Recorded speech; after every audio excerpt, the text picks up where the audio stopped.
হরে কৃষ্ণ। সকলকে আজকের শাস্ত্রচক্ষুর গীতার ক্লাসে স্বাগতম। আজকের এই পর্বে আমি শ্রীমদ্ভগবদ্ গীতার দ্বিতীয় অধ্যায়ের দ্বিতীয় শ্লোকটির শুদ্ধ উচ্চারণ নিয়ে আলোচনা করব। এর পূর্ববর্তী ভিডিওতে আমি এই অধ্যায়েরই প্রথম শ্লোকটি শুদ্ধ উচ্চারণ নিয়ে আলোচনা করেছিলাম। তো যারা পূর্ববর্তী ভিডিওটি দেখেননি, উপরের আই বাটনটি ক্লিক করে দেখে নিতে পারবেন। তো এখনও পর্যন্ত আমাদের এই শাস্ত্রচক্ষু চ্যানেলটিকে যারা সাবস্ক্রাইব করেননি, কৃপা করে আমাদের এই শাস্ত্রচক্ষু চ্যানেলটিকে সাবস্ক্রাইব করবেন এবং ইতিমধ্যে আপনারা যারা আমাদের এই শাস্ত্রচক্ষু চ্যানেলটিকে সাবস্ক্রাইব করেছেন তাদেরকে অসংখ্য ধন্যবাদ।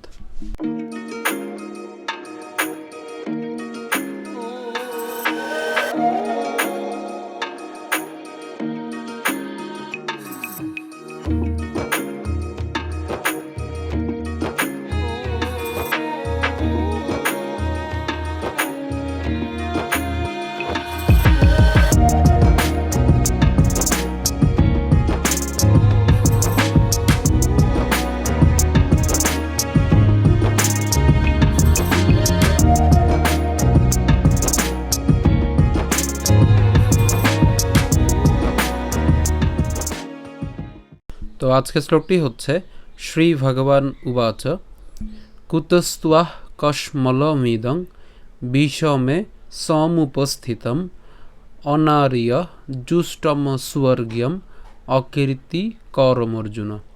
একদম সহজ একটি শ্লোক, যদিও কিছু কিছু শব্দে একটু কঠিন উচ্চারণ আছে। তো আমরা যদি ভেঙে উচ্চারণ করি প্রথম থেকে তো কেমন হবে একটু খেয়াল করি।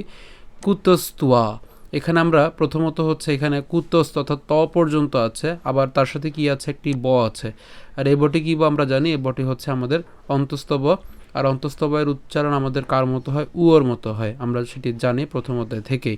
তো আমরা কি উচ্চারণ করলাম প্রথমত এখানে কুতস্তুয়া অর্থাৎ কুতস পর্যন্ত উচ্চারণ করলাম, কুতস্থ, হ্যাঁ কুতস্থ, কুতস্থ অর্থাৎ দন্তাস্ব যুক্ত ত একসাথে উচ্চারণ করলাম। এবং ব যেটা আছে অন্তস্থ ব, তার উচ্চারণ কার মতো হয়, উয়ার মতো হয়, অর্থাৎ উয়া হয় এবং তার সাথে যেহেতু আকার আছে তাহলে তার উচ্চারণ কেমন হবে, উয়া হবে। হ্যাঁ, তার মানে কুতস্থ উয়া।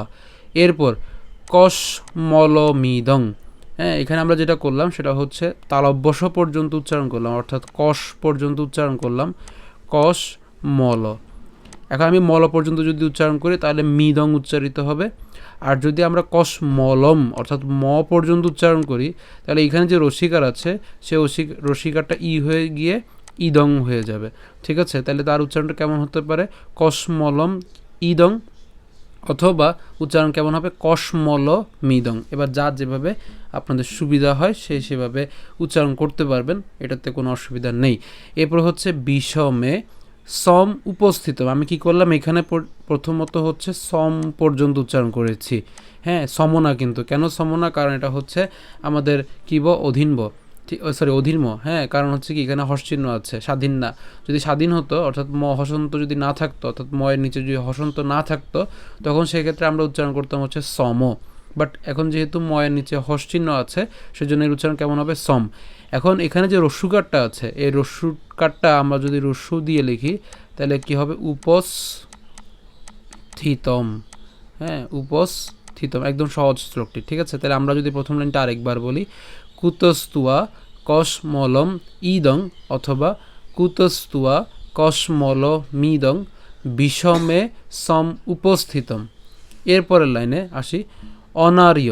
হ্যাঁ কেন অনার্য, কারণ আমরা জানি যে অন্তস্থ জোর উচ্চারণ কার মতো হয়, ইয়র মতো হয়। তো সেই জন্য এর উচ্চারণ কেমন হবে, অনার্য মানে ইয়। হ্যাঁ অনার্য অর্থাৎ রেফটাকে আমরা আগে উচ্চারণ করলাম, অনার্য। তার মানে আমরা এখানে কি করলাম, র পর্যন্ত উচ্চারণ করলাম, হর্ষচিহ্ন পর্যন্ত, এবং যে অন্তস্থজ আছে তার উচ্চারণ কার মতো হবে, ইয় হয়ে যাবে। ঠিক আছে, অনার্য। তারপরে এখানে উচ্চারণ হবে কি, জুষ্টম, জুষ্টম। হ্যাঁ আমরা একসাথে উচ্চারণ জুষ্টম, তাহলে জুষ্টম স্বর্গীয়ম। এখানে ম হসন্ত পর্যন্ত উচ্চারণ করছে। আর সুয় কেন, এখানে আমাদের কি আছে, দন্তাস্য আর যুক্ত ব আছে। তো ব যেটা সেটা হচ্ছে কি, অন্তস্তব। ঠিক আছে, আর অন্তস্তবের উচ্চারণ কার মতো হয়, উয়োর মতো হয়। তাহলে এখানে আমরা যদি একসাথে উচ্চারণ করি সুয়, হ্যাঁ সুয়। তো এটা আমি এখানে ভেঙে বেশি বলবো না, কেন কারণ হচ্ছে আপনারা যদি ভেঙে উচ্চারণ করতে যান তখন দেখা যাবে যে স উয় বলে ফেলছেন। হ্যাঁ কিন্তু এটা উচ্চারণ কেমন, সুয় একসাথে। তো সেই জন্য আমার জাস্ট কথাটা একটু শ্রবণ করেন মনোযোগ দিয়ে, তাহলে উচ্চারণটা আশা করি করতে পারবেন। কি বলছি, সুয়। হ্যাঁ তাহলে সুয়র গিয়ম, র আছে তাহলে সুয়র, হ্যাঁ সুয়র গম, গম হবে না গিয়ম হবে, গিয়ম হবে কেন? কারণ এখানে আবার জফল আছে, তাহলে সুয়র্গ সুয়র্গ সুয়র্গ, এরপর কি থাকে আমাদের যে কি বলে জফলা আছে, জফলার জায়গায় ইয় হবে, তাহলে ইয়ম। হ্যাঁ, তাহলে আমরা এখানে যে ইয়ম উচ্চারণ করছি, ইয়ম উচ্চারণ করছি, তাহলে এখানে একটা কী থাকে, একটা অ থাকে না, কারণ আমরা তো ম সম্পূর্ণ উচ্চারণ করিনি। হ্যাঁ, হসন্ত পর্যন্ত উচ্চারণ করেছি, তাই একটা অ থাকে, সেই অ এর সাথে এখানে হচ্ছে কীর্তি উচ্চারণ হবে, তাহলে অকীর্তি। এখন কীর্তি রেভ যেটা আছে সেটাকে আমরা হসন্ত লিখে তরসিকা লিখতে পারি, ঠিক আছে। তাহলে অনারিয়ম, শেষের শ্লোকটি আমি আবার একটু বলি, অনারিয়ম জুষ্টম স্বর্গীয়ম। হ্যাঁ, অকীর্তি, অকীর্তি এই শেষের অংশটি সহজ, করম অর্জুন, অকীর্তি করম অর্জুন, ঠিক আছে। মোটামুটি দ্বিতীয় শ্লোকের আমাদের দ্বিতীয় যে লাইনটি আছে একটু তুলনামূলক একটু কঠিন, তো আমি যদি আবার প্রথম থেকে যদি আবার বলি তাহলে কেমন হবে, কুতস্তুয়া কসমলম ইদং বিষমে সম উপস্থিতম অনার্য জুষ্টম স্বর্গীয়ম অকীর্তি করম অর্জুন। আশা করি এবার আপনারা বুঝতে পেরেছেন। অনুবাদ, পুরুষোত্তম শ্রী ভগবান বললেন, প্রিয় অর্জুন, এই ঘোর সংকটময় যুদ্ধস্থলে যারা জীবনের প্রকৃত মূল্য বোঝে না, সেই সব অনার্যের মতো শোকানল তোমার হৃদয়ে কিভাবে প্রজ্বলিত হলো? এ ধরনের মনোভাব তোমাকে স্বর্গলোকে উন্নীত করবে না, পক্ষান্তরে তোমার সমস্ত যশরাশি বিনষ্ট করবে। তা আমরা আমাদের এই সমস্ত শ্লোকের যে অনুবাদ, সেই অনুবাদসমূহের শ্লোকের আমরা তাৎপর্য আমাদের এই চ্যানেলেরই অন্য প্লেলিস্টে আমরা আপলোড করার চেষ্টা করব। তো আপনারা সেই সমস্ত প্লেলিস্ট থেকে এই সমস্ত শ্লোকগুলো তাৎপর্য আপনারা দেখে নিতে পারবেন। তো আমরা আপনাদের সুবিধার জন্য আরেকবার শ্লোকটিকে একটু ভেঙে দিয়েছি, তো ভাঙা অংশটি পাঠ করে আপনারা উচ্চারণটিকে আরেকটু ক্লিয়ার করে নিতে পারবেন। খেয়াল করেন, আমরা উচ্চারণ করেছিলাম কি, কুতস্থ ওয়া, এই যে এখানে আমরা দন্তাস যুক্ত ত পর্যন্ত উচ্চারণ করেছিলাম, ঠিক না? এবং হচ্ছে যে উয়াটা আছে সেটাকে উয়া করে ফেলেছিলাম, তাহলে এই যে কুতস্থ ওয়া, এরপরে কি করেছি, কস পর্যন্ত অর্থাৎ তালব্যস্য পর্যন্ত উচ্চারণ করেছি, এবং এখানে ম যেটা ছিল ময়ের সাথে ল উচ্চারণ করেছিলাম, ঠিক আছে, এবং মটাকে নিয়ে এসেছিলাম, তাহলে কুতস্থ ওয়া কস মলম। এবার যে রসিকার ছিল সেই রসিকারকে আমরা ই করে ইদং করেছি, ঠিক আছে, তাহলে কস মলম ইদং।